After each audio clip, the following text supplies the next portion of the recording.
Jasmine Shah, खुजली मिट जाएगी? या आप सबसे पहले, आपके जो नेता ने एजेंडा सेट कर दिया कि पहला एजेंडा तो केंद्र का अध्यादेश होगा कि भाई यहां पर हमें समर्थन दो, तब आगे हम कदम उठाने की बात करेंगे।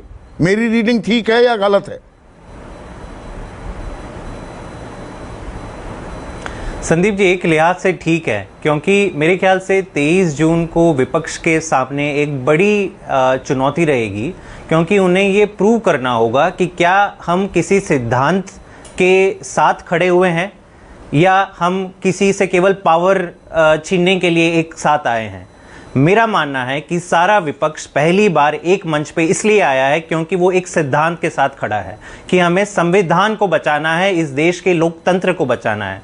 और अगर कांग्रेस के साथी या जेडीयू के साथी या बाकी सारे अगर विपक्ष के नेता ये कहते कि नहीं हमें कॉन्स्टिट्यूशन को बचाना है, ईडी सीबीआई का दुरुपयोग हो रहा है, गवर्नर के द्वारा चुनी हुई सरकार को कमजोर किया जा रहा है, तो इससे सबसे बेहतरीन एग्जाम्पल क्या हो सकता है कि दिल्ली में 3 बार चुने हुए मुख्यमंत्री को आपने रात में काले एक अध्यादेश लाके सारी ताकतें छीन ली। और यह दिन दहाड़े हुआ जबकि एक सुप्रीम कोर्ट के कॉन्स्टिट्यूशन बेंच ने, संविधान पीठ ने 5-0 से कहा कि नहीं, चुने हुए मुख्यमंत्री के पास ताकत होनी चाहिए। और अगर इतने साफ, जैसे कहते हैं ब्लैक एंड व्हाइट मैटर पे भी अगर विपक्ष एक साथ नहीं आ सकता, तो मेरे ख्याल से फिर साफ होगा कि कोई सिद्धांत के ऊपर ये अगर इस पर आम सहमति बनती है, नहीं हो रहा है, कई अन्य कारणों की वजह से हो रहा है। अगर 23 तारीख को इस मुद्दे पर आम सहमति बनती दिखती है और आप सीधा सीधा इशारों में कांग्रेस पर आरोप लगा रहे हैं, भाई केसी त्यागी ने तो कह दिया जो हुआ है ये अध्यादेश लाना गलत हुआ है। कांग्रेस ने बिल्कुल साफ शब्दों में, हालांकि मल्लिकार्जुन खड़गे ने संकेतों में ये बात कही, साफ शब्दों में नहीं कही।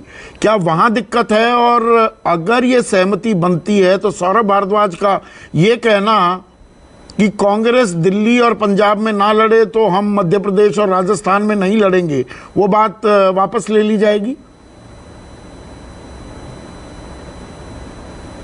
देखिए, मेरे ख्याल से सौरभ भारद्वाज जी के शब्दों को हमें ज्यादा नहीं पढ़ना चाहिए, क्योंकि उनका ये रिस्पॉन्स था जब कांग्रेस के किसी नेता ने बोला कि देखिए ये लोग मध्य प्रदेश और राजस्थान में आम आदमी पार्टी लड़ रही है तो हमारे वोट काटेगी।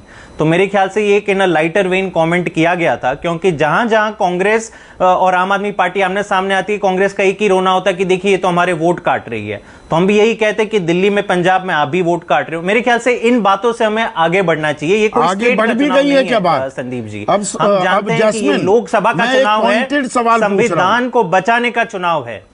एक सेकंड, मैं पॉइंटेड सवाल पूछ रहा हूं, थोड़ा इशारा करके निकल लिए। तजुर्बा इतना है केसी त्यागी साहब का, फॉर्मूला ये भी जानते हैं। जो मेरी जानकारी है, दिल्ली की 7 सीटों पर 4-3 की सहमति बन गई है क्या? 4 आम आदमी पार्टी, 3 कांग्रेस।